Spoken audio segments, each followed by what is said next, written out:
Hi everyone, welcome back to my channel. My name's Stace and this is my little reading corner, which is a tad bit messy at the moment, so I really do need to get that cleaned up, tidied up. So just kind of ignore this up here. In today's video I thought I would give you the roundup of 6 of my most favourite books for 2024. I'm going to do a quick screenshot of my Goodreads here.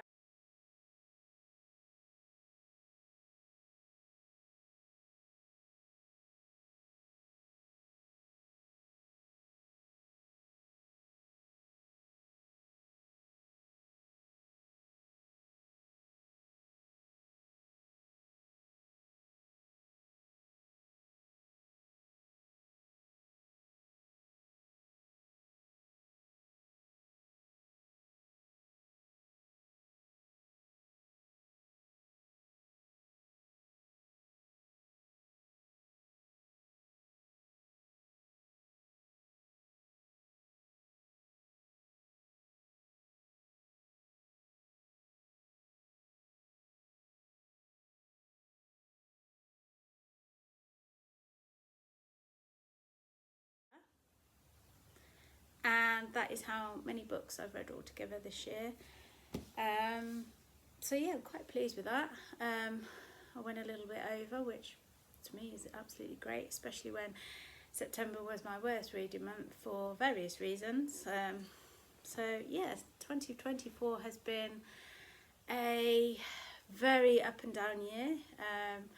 I mean, it started off fine. I started off great, and then Easter, horrible thing happened to Alice. She got attacked by what we believe is a fox. I spent the Easter holidays nursing her, trying to get her back to health. I was hoping, a couple of weeks on cage rest because she had to be in there. But unfortunately the injuries were too much severe, and unfortunately she had to be put to sleep. So plodding along with life, going to work, being a mum to the 3 boys, and then doing so well at school. We had a great holiday in August. We went away to Dawlish Warren. There is a vlog of that which I can link in my comments.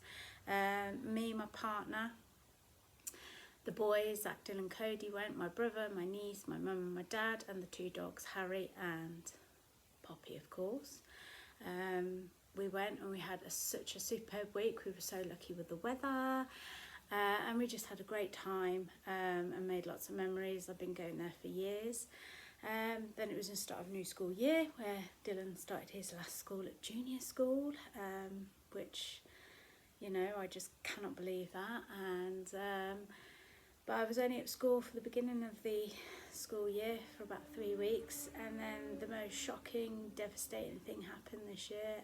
I lost my dad very suddenly. He had a fall on the Monday, and I think deep down I knew. I didn't sleep that night, and I got a phone call from my mum the next morning to say he'd passed away about just before 6 o'clock in the morning. So yeah, since then my life has been turned upside down, and I've never felt pain like it before in my life. So yeah, that was truly hard, and Christmas was very hard this year, but I did it. We got through it. We were together. And then I lost 2 of my great aunties quite close together as well. So 2024 has taken away quite a few of my family members, one in particular which is my main person. Oh yes, and we got 2 kittens, didn't we? Well, we got 3 kittens. Here's Joey. Joey and Willow, and we had Felix, who unfortunately we lost a week later. Funny enough, the same day as my dad. So yeah. But we will be leaving 2024 on a happy note, I hope, because there's still a few hours left. That I got promoted on Christmas Day from girlfriend to fiance.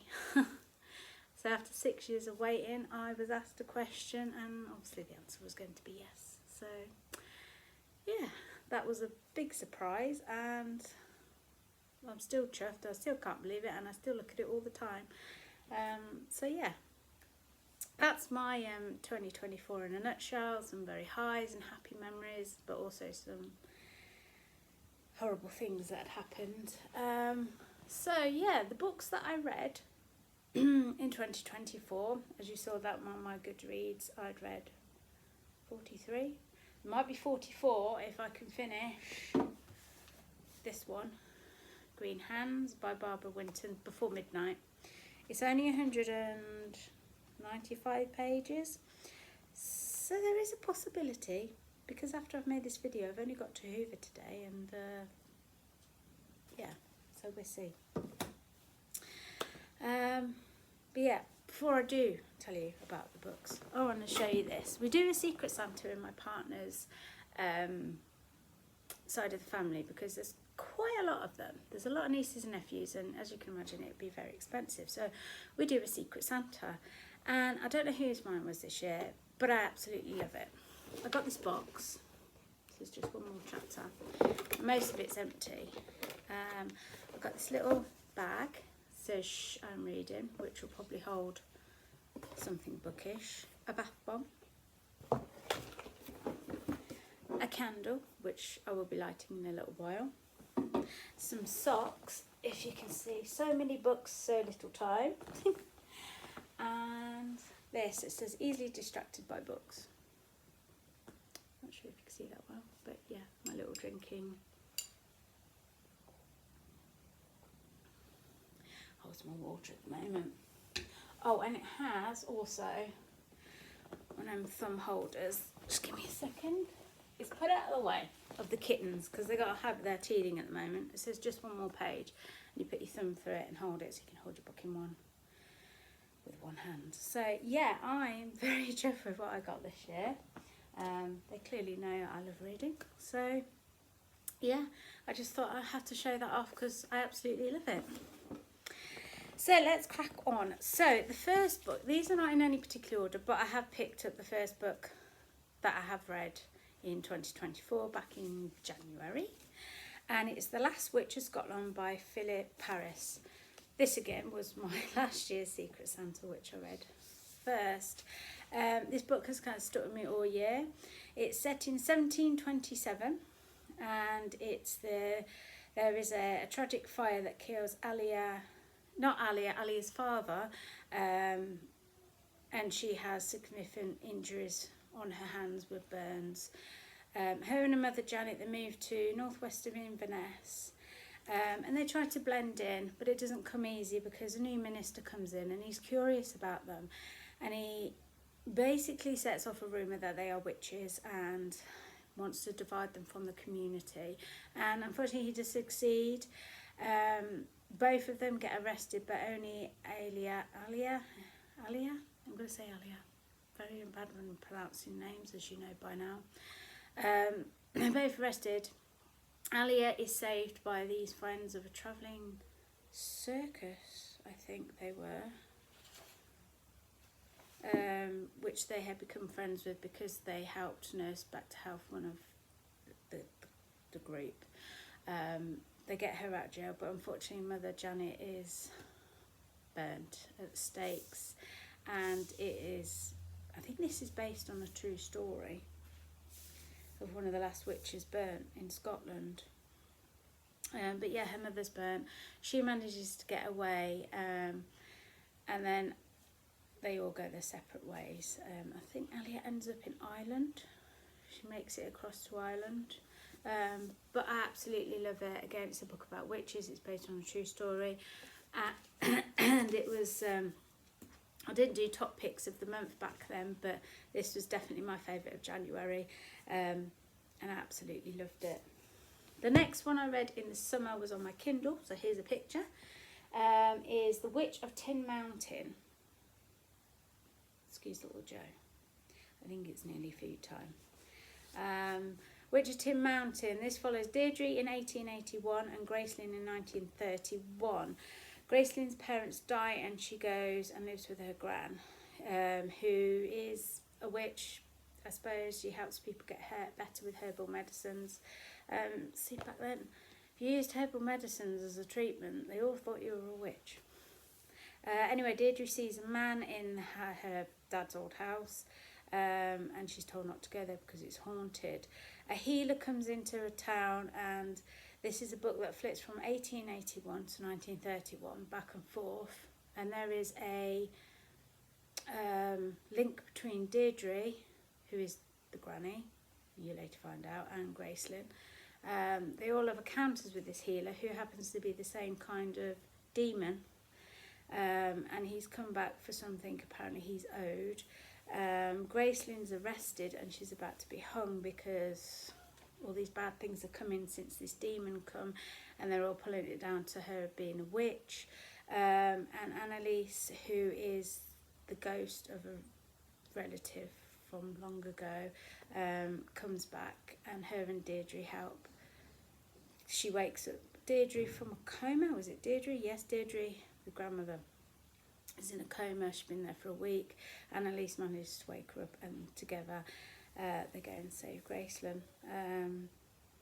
So yeah, it's about a generation of witches and how they've had to deal with this demon. So yeah, I thoroughly enjoyed that. I think I read that very quickly within a few days. The next one is The Salt Path by Raynor Winn. Now, this book I read before I went on holiday and wish I had read it on holiday. It is... Raynor learns that Moth, her husband of 32 years, is terminally ill. Their home is taken away, and they lose everything basically. And they want to walk. They decide that they're going to walk around, if I can find the map, around the southwest coastal path from Minehead all the way to Poole. So, you know, it's not very good. So yeah, from the top all the way back around to Poole. And obviously I went here on my holiday, Dawlish Warren. So that's why I wish I'd read it when I went away, but hey ho, doesn't matter. I thoroughly enjoyed this because it describes the southwest coastal path so well. I think this was based on, it's a true story as well. They did have to take a break for a while and go and live and help on I think it was a farm, and then they finished the coastal route because obviously they're elderly. They were going through the weather extremes of winds and cold and the extreme heat, and it's just, you know, it just felt like I was on that walk with them, with the descriptions of the sea and the surrounding areas and everything. So yeah, I really did love this. It was a very quick read. It was under 300 pages, 274 pages. So yeah, I read this quite quickly in the summer, and it has definitely a summer vibe, but I absolutely love this one. The next one I'm going to talk about is Bone Harvest by James Brogden. Now, this is the fourth one that I have read from him, and he doesn't disappoint. This follows Denny, who wants to lead a quiet life now. She's got onset dementia, but weird things, children have grown up, and her best friend Sarah was convicted of murdering her husband.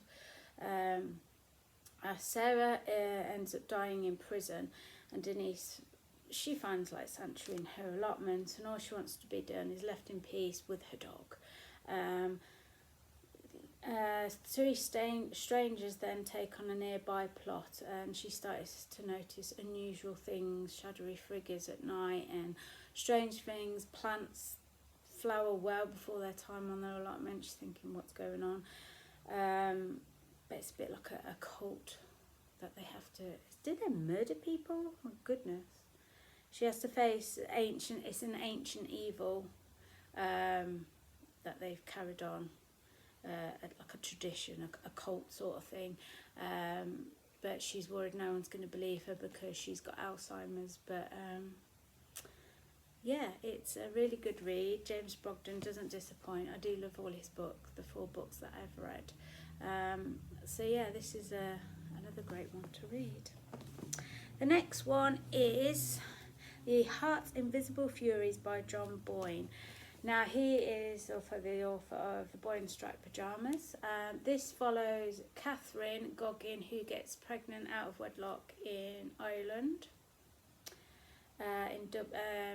She obviously gets exiled from her family because it was frowned upon back in those days. Because of what year was it set?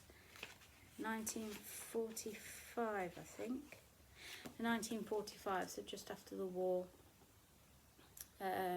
She then decides to disappear and go and start a new life in Dublin.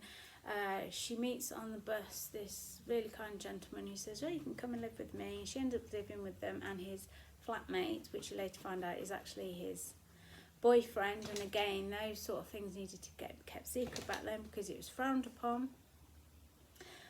She has a baby, Cyril, who gets adopted, and it just follows Cyril's story through him growing up and becoming a man and realising that he is gay, and how difficult it was to be gay back then. And he ends up marrying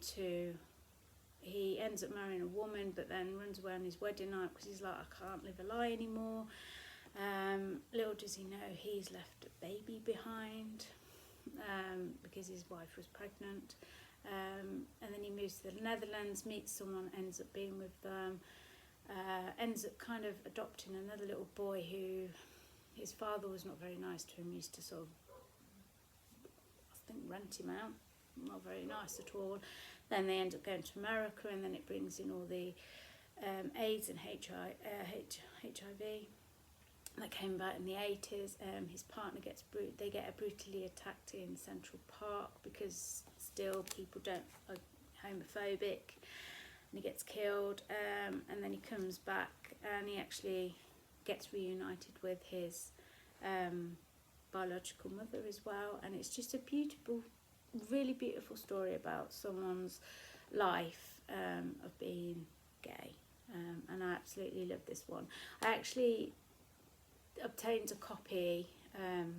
It was going free because I loved it that much. It'd probably be a reread at some point, but I did borrow it off my head teacher because she recommended it so much, and yeah, I've finally got my own copy. And the last one is complete with teeth marks thanks to kittens, is The Four Winds by Kristin Hannah. Now, this is only the second book I've read from her. I've read The Nightingale. And I learnt so much from this book about the Dust Bowl of the 1930s and how hard life was.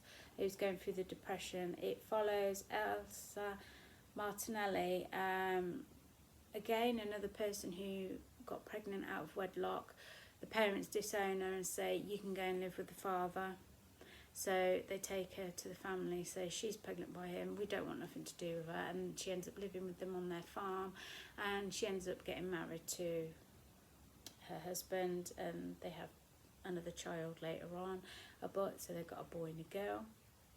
And it's just about her living on the farm with her in-laws and her husband, and it's the Great Depression, then this Dust Bowl weather comes and it makes life even harder for them. The dad, her husband, decides he wants to go to California to find a better life. So he just disappears one day, leaving his wife, children and parents there to struggle. The little boy gets very sick from all the dust in the air, and she has to make a decision. Does she stay or does she go to California to try and get a better life? So she takes the children and leaves the parents behind. But obviously in the land of milk and honey, as they put it in California, it was harder. They didn't want these people there that had come across from Texas and other places where the Dust Bowl was. They treated them horribly. They were looked down upon. They just wanted to work. They had tried to make ends meet.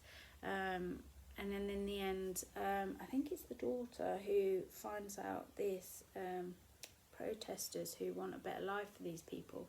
So they join up, and Elsa falls in love with the head guy. I can't remember his name. The head guy of it all. Oh, is it Jack? Jack. and they do protests, and they do what's the word where they don't work. It's like a protest, I suppose, and unfortunately Elsa gets shot, and she dies, and she wants the children to go home, where the Dust Bowl is starting to settle and life gets better for them, but Elsa wants them to go home, and Jack makes that possible for them. So yeah, it's a beautiful historical fiction book about the Dust Bowl set in the 1930s and the struggle of living in that Dust Bowl and living in California at the time where they weren't really wanted. But yeah, it actually upset me when Elsa did die in this, so sorry if that was a spoiler, but yeah, I absolutely love this book, and Christine Hanna's done it again, and I've got loads on my TBR to get for her. So yeah, those are my top books of the year. Have I got an overall favourite? Yes, I've got two, and I don't care what anyone says. I have two, and you probably gathered because I've spoke mostly about them more than the others, but it's these two that are my overall favourites for 2024, The Heart's Invisible Fury and The Four Winds. Both historical fictions, but yeah, I've learnt a lot from these books about how life was for these people back in the 1940s and the 1930s. So yeah, so they're my most favourites of the year. But those were my top favourite 6 that I thoroughly enjoyed reading, and I read them through quite quickly, and they're books that I've been thinking about ever since. So yeah, I hope you like that, and there might be another one to add later on if I can finish this. It would be nice to finish it before midnight, but yeah, so that's pretty much my 2024 in a nutshell. And I want to wish you a happy new year, and hope to see you again in 2025. And again, New Year's resolution is to try and be more consistent with my videos, which to be honest I haven't been too bad in 2024 towards the end. And I want to thank all my viewers that do tune in and watch my videos. I thank you so much. I've had a few new subscribers this year as well, and again I thank you for subscribing. Share with your friends. Let's really go for subscribers and viewers next year. But again, thank you viewers for being with me for 2024, and I will see you again in 2025. Happy New Year!